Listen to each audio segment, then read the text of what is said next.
ప్రస్తుతం మనతో పాటు బొల్లు నాగరాజ్ యాదవ్ ఉన్నారు, మాట్లాడించే ప్రయత్నం చేద్దాం. చెప్పండి, ఏదైతే తెలంగాణ భవన్లో ఏ రోజు మొత్తం కూడా జనాలతో కిక్కిరిసిపోయిన పరిస్థితి ఉన్నది, మరి కేసీఆర్ కూడా మళ్ళా రీఎంట్రీ ఇస్తున్నాడని కూడా చాలా పెద్ద ఎత్తున ప్రచారం కూడా జరుగుతుంది. ఒక నాయకునికి ఎట్లా ఫీల్ అవుతారు మీరు?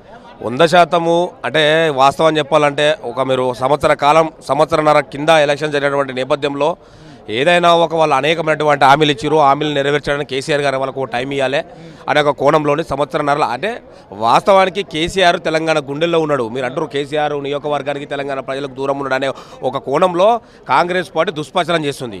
100% చెప్తా ఉన్నా, కేసీఆర్ అనే వ్యక్తి తెలంగాణ ప్రజల గుండెల్లో ఉన్నాడు. దీన్ని చెరిపోయినటువంటి తెలంగాణ కేసీఆర్ వేరు చేయాలన్నట్టు చెరుపు అయినటువంటి సబ్జెక్ట్ అది. కాబట్టి 100% ఈరోజు గజ్వేల్ ప్రజలు గెలిపిస్తే ఇంట్లోనే ఉంటున్నాడు, ఫామ్ హౌస్కే పరిమితమైండు, గజ్వేల్ నియోజకవర్గాన్ని అసలే సందర్శించడం లేదు, వాళ్ళకి న్యాయం చేస్తలేడని కూడా కాంగ్రెస్ పార్టీ నేతలు చెప్తున్నారు. ఎవరంటారండి?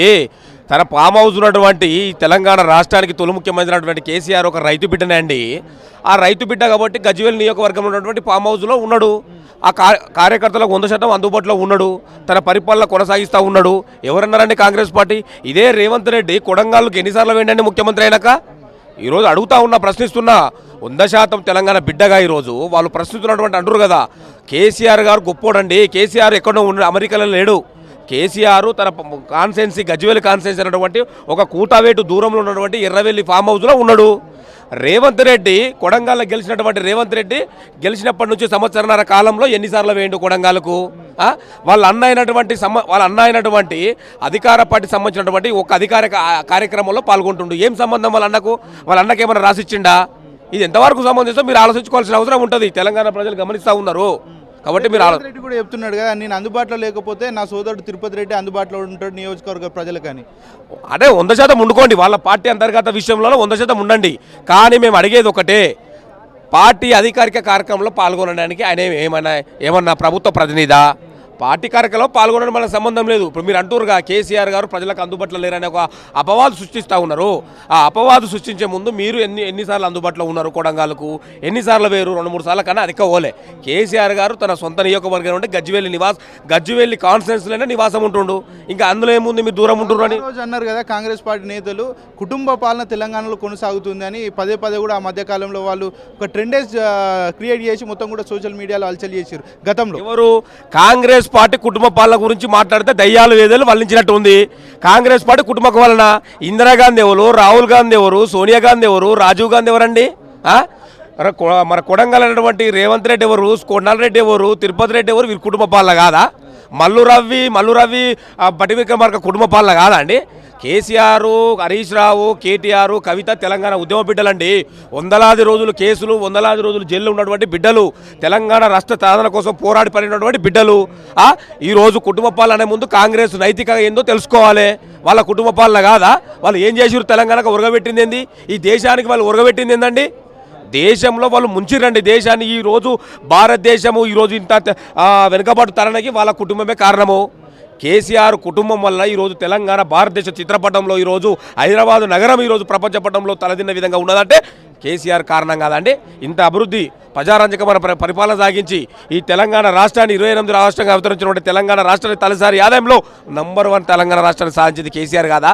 ఈరోజు మా బీఆర్ఎస్ పార్టీ అధినేత కేసీఆర్ గారి నాయకత్వంలో తెలంగాణ భవన్లో ఈరోజు కార్యకర్తలకు నాయకులకు దిశానిర్దేశంలో భాగంగా ఉత్సాహం నింపడానికి ఇలా పెద్ద ఆయన ఇక్కడికి వచ్చి ఇవాళ ఇక్కడ మీటింగ్ ఏర్పాటు చేసి ఈ మీటింగ్ యొక్క ప్రధానమైన ఉద్దేశం మరి ఇప్పుడున్న కాంగ్రెస్ ప్రభుత్వం యొక్క వైఫల్యాలని ఎండగట్టాలి, మరి వీళ్ళు ఇచ్చిన హామీలు నెరవేర్చే విధంగా కూడా ప్రజల్లోకి తీసుకువెళ్ళాలి. వీళ్ళు ఏవైతే హామీలు ఇచ్చిరో వాటన్నిటిని మెడలు వంచైనా సరే నెరవేర్చే విధంగా మనం పోరాటం చేయాలనే ఒక ఉద్దేశంతోనే ఇవాళ దిశానిర్దేశం చేస్తూ ఉన్నారు మరి కేసీఆర్ గారు.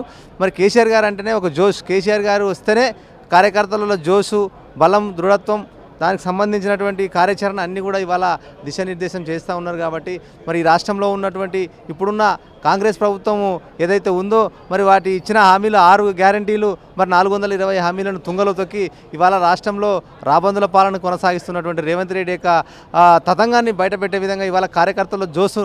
నీవు ఒక్కసారి కేసీఆర్ గారు మీటింగ్ ఒక్కసారి నిర్దేశం చేస్తే ఖచ్చితంగా భవిష్యత్తులో ఎట్లా ముందుకెళ్ళాలి, ఎట్లా ప్రజల్లో వెళ్ళాలి అనేది ఇవాళ ఇక్కడ స్వయాన తెలుస్తూ ఉంది తెలంగాణ భవన్లో. మరి చూస్తూ ఉన్నాం ఇప్పుడు ఈ రాష్ట్రంలో ఈరోజు మా వర్కింగ్ ప్రెసిడెంట్ కేటీఆర్ గారు రామన్న గారి నాయకత్వంలో ఇవాళ జిల్లాల్లో రైతు ధర్నాలకు పోతుంటే వేలాది మంది తరలివచ్చి స్వచ్ఛందంగా తరలివచ్చి ఇవాళ నీరాజనం పడుతున్నారు. అంటే ఇదే నిదర్శనం ఈ కాంగ్రెస్ ప్రభుత్వం ఫెయిల్ అయింది అనడానికి.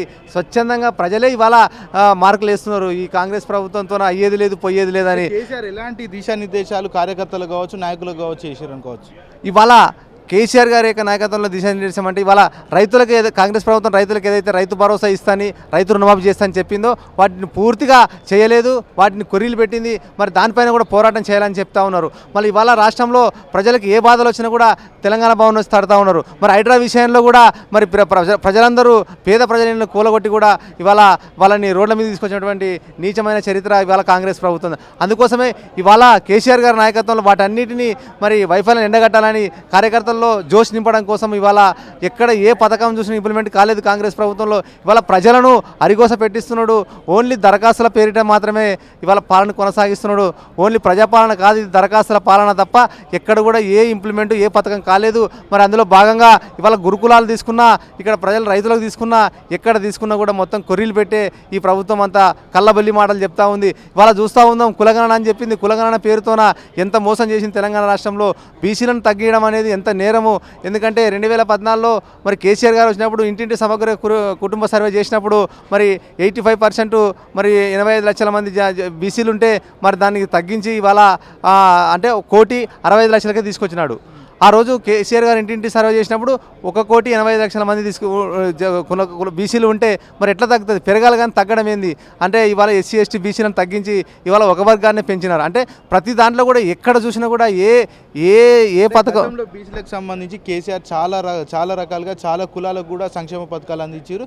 మరి అవన్నీ కూడా ఇప్పుడు ఇంప్లిమెంటేషన్ ఉన్నాయా, లేకపోతే వాళ్ళకు ఇంకేమన్నా ఏమన్నా పథకాలు కొత్తగా ఏమన్నా తెచ్చిన సందర్భాలు ఏమైనా ఉన్నాయా? ఏమీ లేదు. గాడిది గుడ్డు కూడా తెచ్చింది లేదు. కేసీఆర్ గారు తెచ్చిన పథకాల మీద అక్కాస్తో ఇవాళ కేసీఆర్ గారి పథకాలన్నీ ఆపేసి కొత్త పథకాలకు పేరు పెట్టి అవి కూడా కేసీఆర్ పథకాలకే కొత్త పేర్లు పెట్టి ఇవాళ కొర్రీలు పెడుతున్నాడు. ఇవాళ కళ్యాణ లక్ష్మి ₹1,00,000 ఆ రోజు కేసీఆర్ గారి నాయకత్వంలో 1,116 ఇస్తే నేను తులం బంగారు ఇస్తాను, తులం బంగారు కొర్రీ పెట్టిండు. ఇవాళ రైతు భరోసా ఆ రోజు కేసీఆర్ గారు రైతులు అడగకపోయినా కూడా కేసీఆర్ గారే రైతు భరోసా తీసుకొచ్చి ఎకరాకు 10,000 వేసిండు. రైతు బీమా వేసిండు. దురదృష్టవశాత్తు రైతు చనిపోతే ఆ కుటుంబము బజార్న పడకుండా వారికి వారం లోపలనే 5 లక్షల బీమా ఇస్తే ఆ బీమా ఎత్తేసిండు. మళ్ళీ ఏం చెప్పిండు?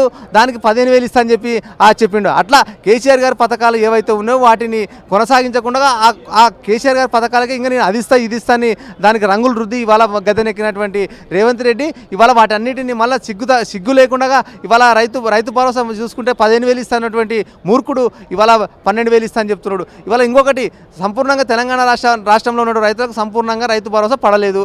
మొన్న 1 ఎకరా వేసిండు, 2 ఎకరాలు వేసిండు తప్ప వాళ్ళకు కూడా వేయలేదు. అంటే ఎకరాల లోపల ఉన్నటువంటి భూములలో కూడా మళ్ళీ రైతులను తగ్గించిండు. దాదాపు 1 ఎకరా లోపల ఉన్న వాళ్ళకి 22 లక్షల రైతులు ఉంటే 19 లక్షల రైతులకే రైతు భరోసా వేసిండు.